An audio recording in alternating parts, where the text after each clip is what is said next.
گزشتہ جمعۃ المبارک کے خطبے میں مسئلہ تکفیر روافض کے عنوان پر 10ویں صدی ہجری کے علماء تک میں نے گفتگو کی تھی۔ اب میں چاہتا ہوں کہ اس عنوان کے بقیہ حصے کو بھی مکمل کر دیا جائے اور اس کے ضمن میں مسئلہ یزید کی ولی عہدی سانحہ کربلا کو شروع کرنے سے پہلے کہ کیا حضرت معاویہ نے یزید کو اپنے بیٹے کو ذاتی اغراض، بیٹے کی فطرتی محبت اور ذاتی مفادات کی بنا پر ولی عہد نامزد کیا تھا، یا انہیں یہ مشورہ دینے والے صحابہ کرام تھے، اور کتنے صحابہ تھے کہ جو بیعت یزید پر راضی تھے اور کتنے صحابہ تھے کہ جو بیعت یزید پر راضی نہیں تھے۔ میں معتدل موقف آپ کے سامنے رکھنا چاہتا ہوں۔ اس سے قبل اتنی بات سمجھ لیجئے، بلکہ اس کو بھی بیان کرنے سے پہلے پچھلے جمعے کی گفتگو کے ساتھ اپنا رب بٹھا لیتا ہوں تاکہ اگلی گفتگو سمجھنے میں آسانی رہے۔ جیسا کہ میں نے آپ سے عرض کیا تھا کہ ایک ہیں متقدمین علماء اور ایک ہیں متاخرین علماء۔ 300 صدی ہجری سے پہلے کے جو علماء ہیں ان کو محدثین کی اصطلاح میں، فقہاء کی اصطلاح میں متقدمین علماء کہا جاتا ہے، اور 300 صدی ہجری کے بعد کے جو علماء ہیں ان کو محدثین کی اصطلاح میں متاخرین علماء کہا جاتا ہے۔ پھر یہ جو متقدمین علماء ہیں، چونکہ روافض کا مذہب 4تھی صدی ہجری میں مرتب ہو کر کتابی شکل میں دنیا کے سامنے آیا تھا، تو اس سے پہلے لفظ تشیع کا مفہوم اور تھا اور لفظ رفض کا مفہوم اور تھا۔ ان کے مذہب کے مرتب ہونے سے پہلے لفظ تشیع ان لوگوں کو کہا جاتا تھا کہ جو حضرت علی کو حضرت عثمان پر فضیلت دیتے تھے، ابو بکر و عمر کی برتری، ان کی فضیلت، ان کی فوقیت کے قائل تھے کہ ابو بکر و عمر جمی صحابہ پر افضل ہیں، اور ساتھ یہ بھی کہتے تھے کہ حضرت علی کے جن کے ساتھ جنگیں ہوئی ہیں،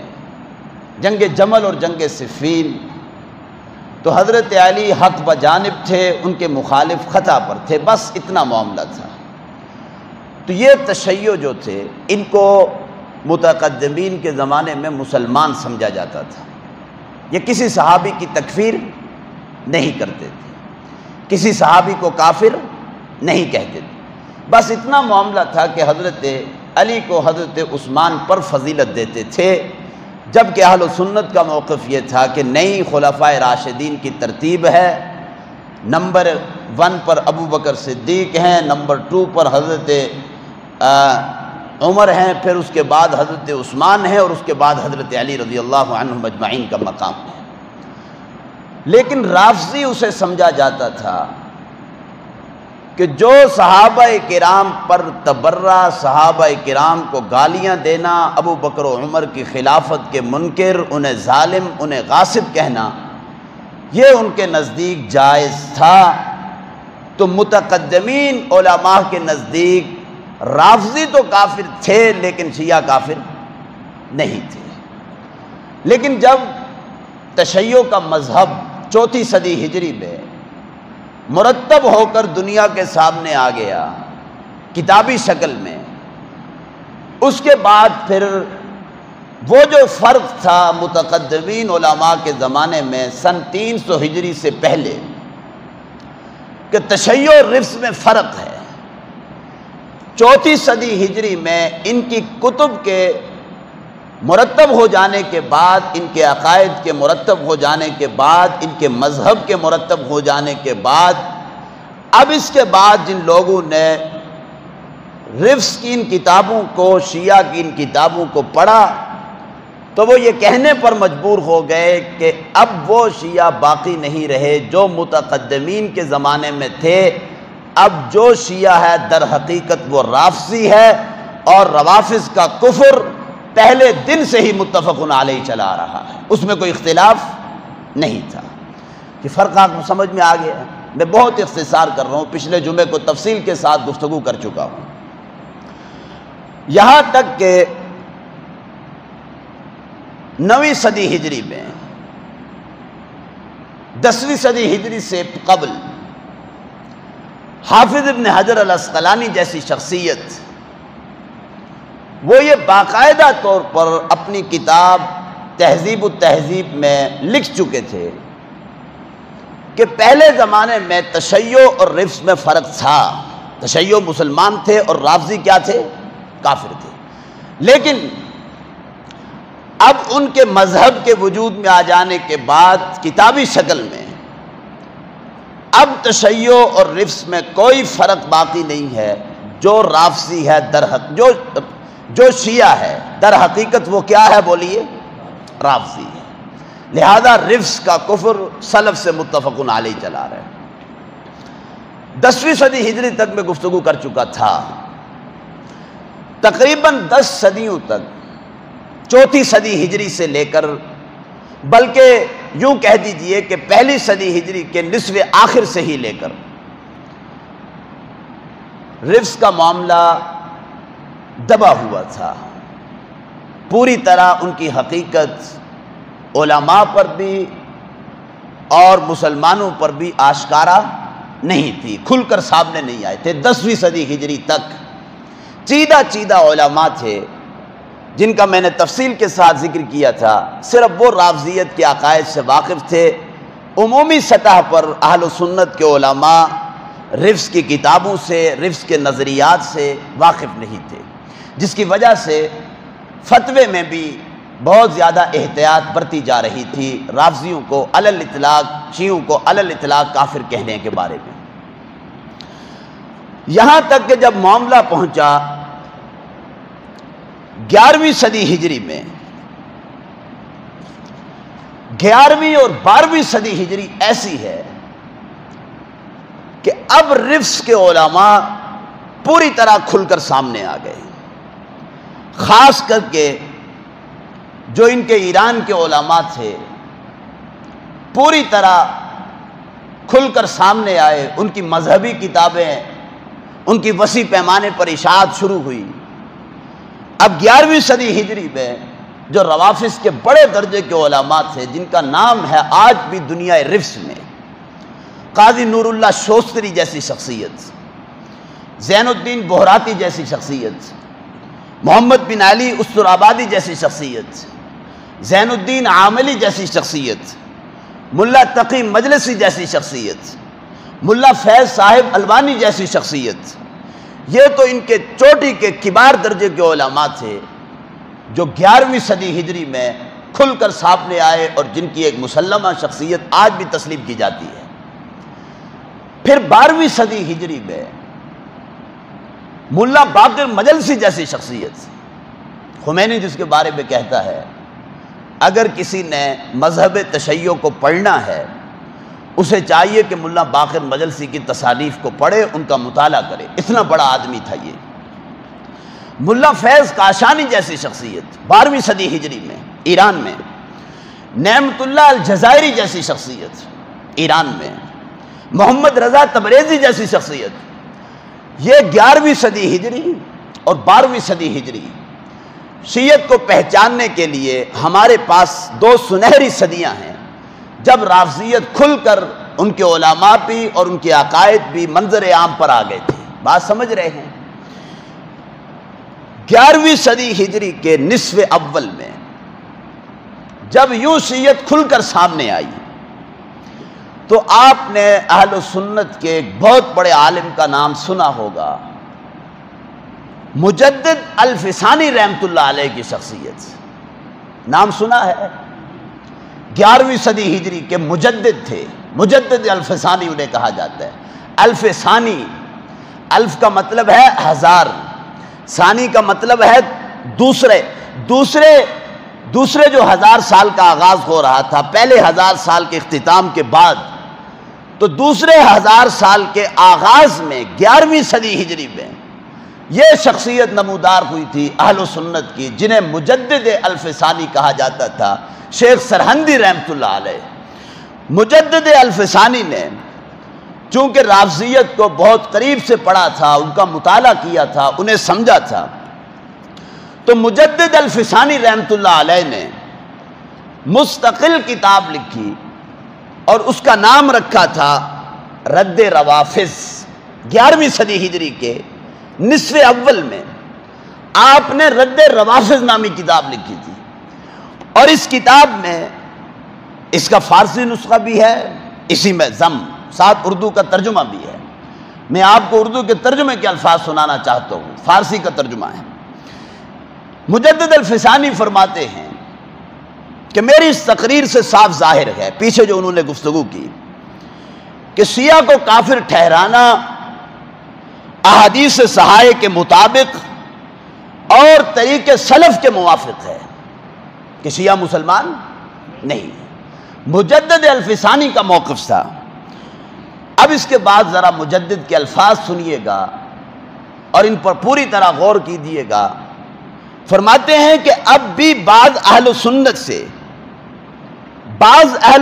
سے عدم تکفیر شیعہ کا جو خیال نقل ہے، یعنی بعض اہل سنت کے علماء بھی ہیں کہ جو شیعہ کو کافر نہیں سمجھ رہے، انہیں مسلمان سمجھ رہے ہیں۔ فرماتے ہیں کہ اگر اس کو صحیح مان کر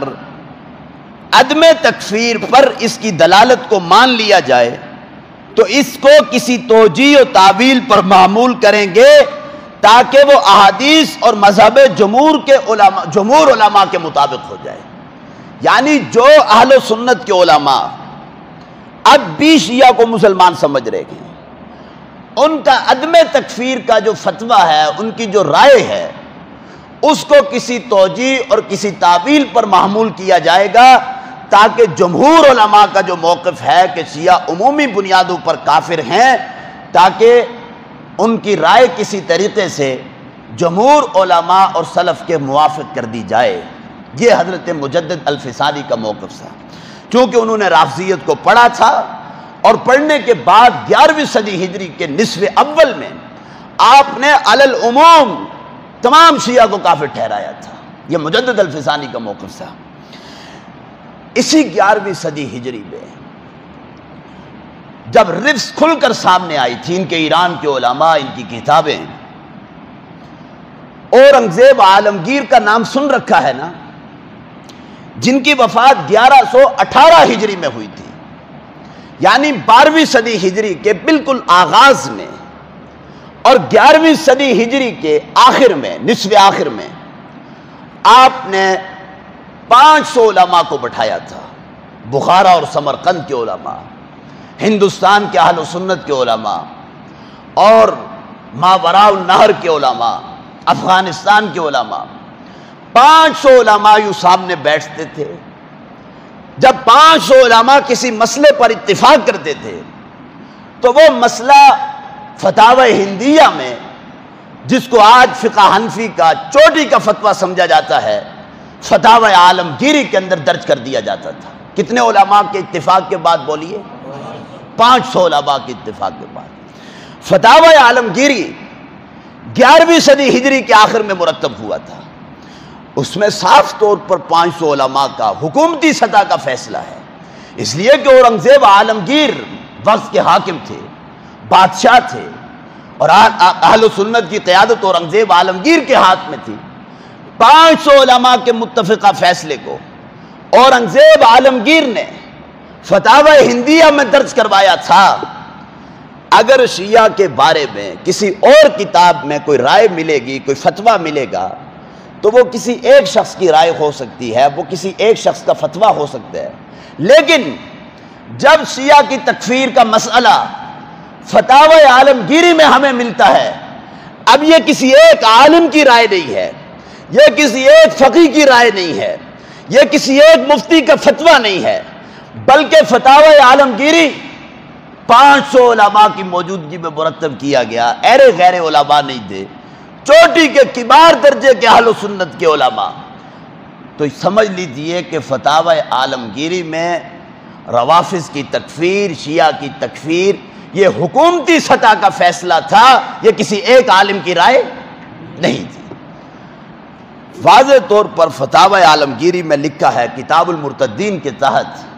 وَيَجِبُ اِكْفَارُ الرَّوَافِض، رافضیوں کو کافر کہنا واجب ہے۔ وَهَؤُلَاءِ الْقَوْمِ، یہ جو رافضی ہیں، خارجون عن ملت الاسلام، یہ ملت اسلام سے خارج ہیں۔ وَأَحْكَامُهُمْ أَحْكَامُ الْمُرْتَدِّينَ، اور ان رافضیوں کے وہی احکامات ہیں جو مرتدین کے احکامات ہوتے ہیں، مرتد ان کو قرار دیا گیا تھا۔ 11ویں صدی ہجری کے نصف آخر میں حکومتی سطح کا یہ فیصلہ تھا۔ آج کی دنیا کی تمام اسلامی حکومتیں وہ فتاوی عالمگیری کے اس حکومتی فیصلے کے بعد وہ اپنی مملکتوں میں روافض کی تکفیر کا فیصلہ کر سکتے ہیں، مزید کسی بحث اور تمہیز کی ضرورت نہیں۔ یہ تو تھا 11ویں صدی ہجری کا معاملہ۔ اب ذرا آئیے 12ویں صدی ہجری میں۔ حضرت شاہ ولی اللہ رحمۃ اللہ علیہ کی شخصیت تھی ہندوستان میں دہلی کے مقام پر۔ 1176 ہجری میں حضرت شاہ ولی اللہ کی وفات ہے۔ بہت چوٹی کے عالم تھے، وہابی علم ان کے پاس تھا، صرف کتابی علم نہیں۔ حضرت شاہ ولی اللہ رحمۃ اللہ علیہ نے اپنی کتاب تفہیمات الہیہ میں لکھا ہے، کہا کہ مجھے خواب آیا، میں نے غالباً حضور سے پوچھا، اے اللہ کے نبی میں ان شیعوں کو کیا سمجھوں؟ تو حضور نے فرمایا کہ اے شاہ ولی اللہ ذرا ان کی کتابوں کو پڑھو۔ حضرت شاہ ولی اللہ کہتے میں نے اگلے دن سے شیعہ کی کتابوں کو پڑھنا شروع کیا، میں اس نتیجے پر پہنچا ہوں، حضرت شاہ ولی اللہ کی یہ رائے یہ تفہیمات الہیہ میں آج بھی موجود ہے۔ کہا میں اس نتیجے پر پہنچا ہوں، امام با اصطلاح عیشا معصوم، شیعہ کی اصطلاح میں امام معصوم ہوتا ہے، مفترض الطاعت، اس کی اطاعت فرض ہے، منسوب للخلق است، وہ اللہ کی طرف سے بھیجا گیا ہے۔ اس کے بعد لکھا ہے وہی یہ باطنی در حق امام تجوید می نمایت، کہ یہ رافضی شیعہ یہ تو اپنے اماموں پر اجرائے وحی کے قائل ہیں کہ ان کے پاس وحی آتی ہے۔ اس کے بعد پھر حضرت شاہ ولی اللہ نے لکھا ہے کہ پس شیعہ در حقیقت ختم نبوت را منکر انت، حقیقت میں شیعہ ختم نبوت کا منکر ہے، گو بزباں حضرت صلی اللہ علیہ وسلم را خاتم الانبیاء میں گفتہ باشد، گو و زبان سے یہ بات کہتے ہوں کہ حضور آخری نبی ہے، لیکن حقیقت میں شیعہ ختم نبوت کا کیا ہے بولیے؟ منکر۔ اس لیے کہ ہمارے نزدیک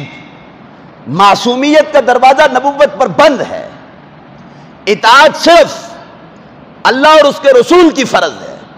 نہ کسی صحابی کی نہ کسی امام کی اطاعت فرض ہے۔ ہمارے نزدیک وحی کا دروازہ نبوت پر بند ہے، کسی غیر نبی کے اوپر وحی نہیں آ سکتی، لیکن